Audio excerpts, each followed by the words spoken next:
Hello, my reading friends. I'm so happy you came.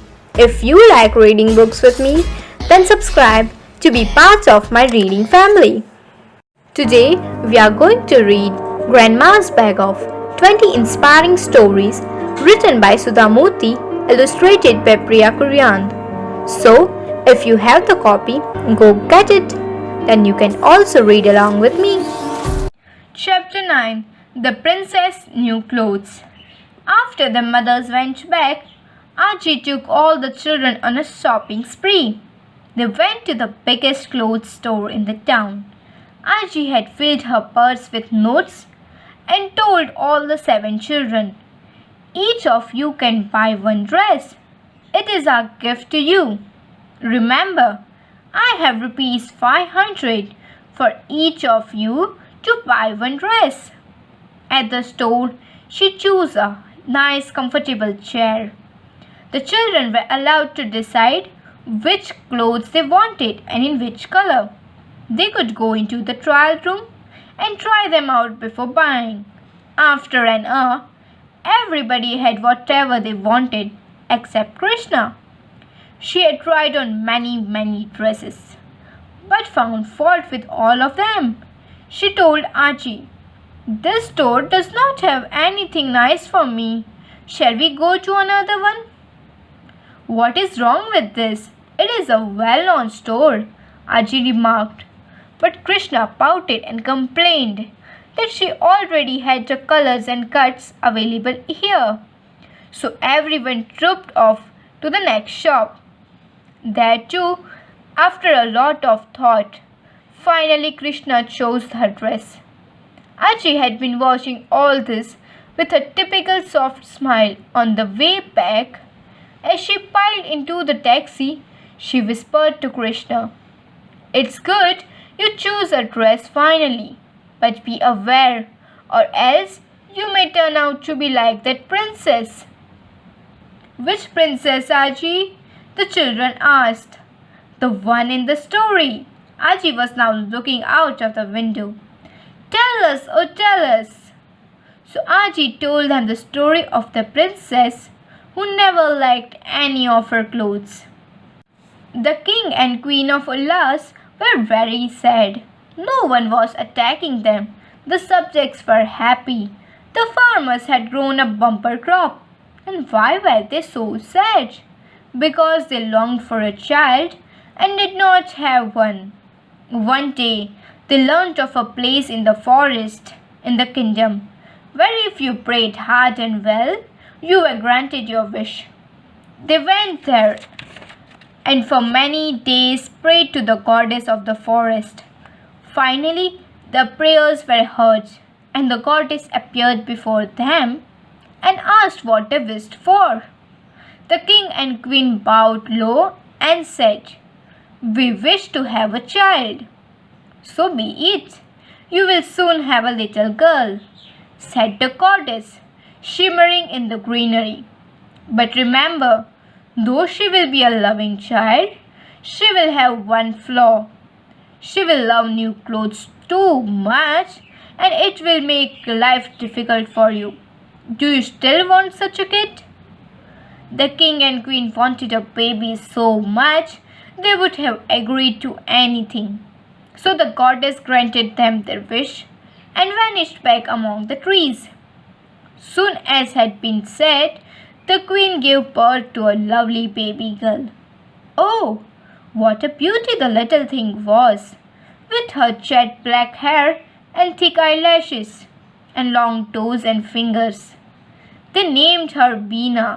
The kingdom rejoiced in the king's happiness, and for a while there was complete joy everywhere. Beena grew up, a child loved by everyone.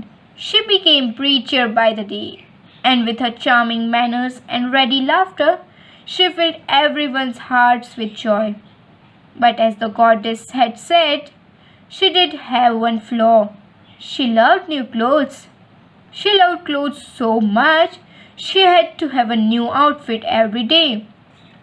She would refuse to wear the same clothes twice.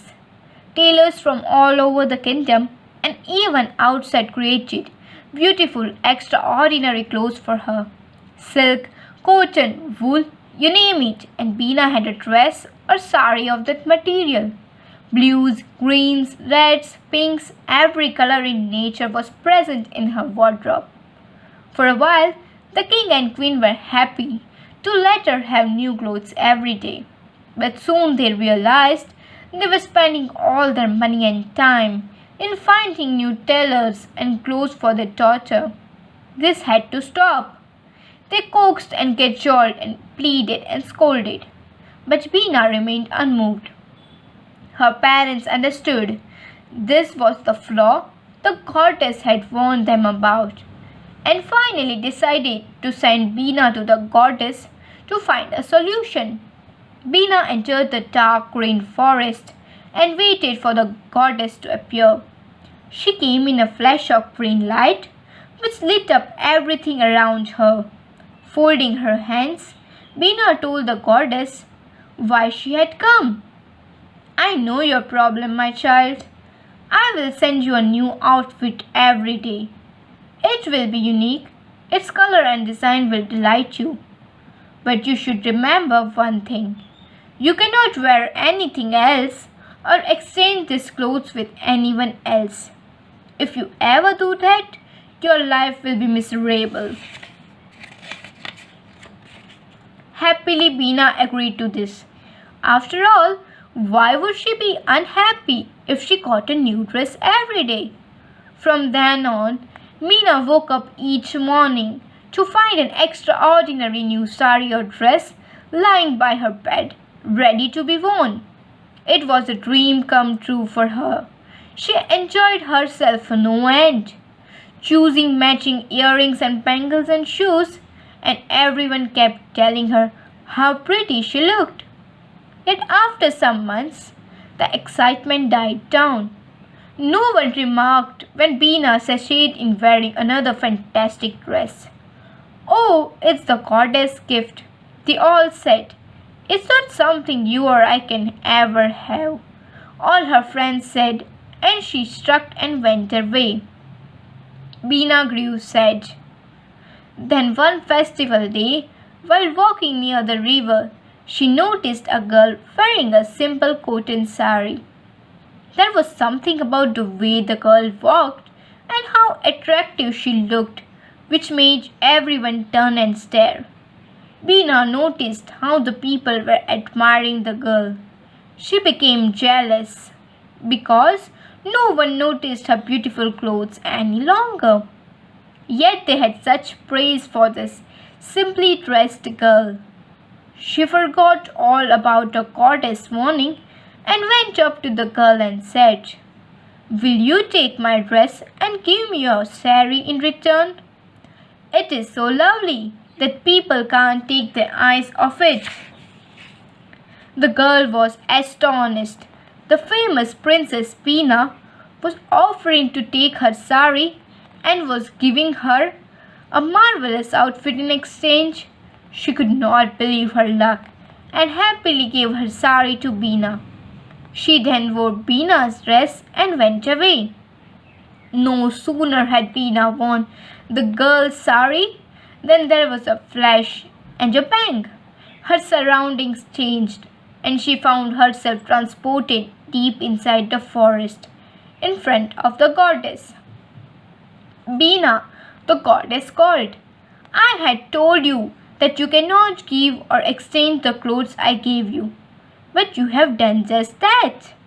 I am afraid that is a punishment for not listening to me. I will have to take you away from the world of humans forever. Beena looked down in sadness. She thought of her parents' tear-stained faces, the grief of the people in her kingdom who had loved her dearly. Then she spoke aloud. I will go away, but do grant me one last wish. Turn me into something that will remind everyone about the beloved princess.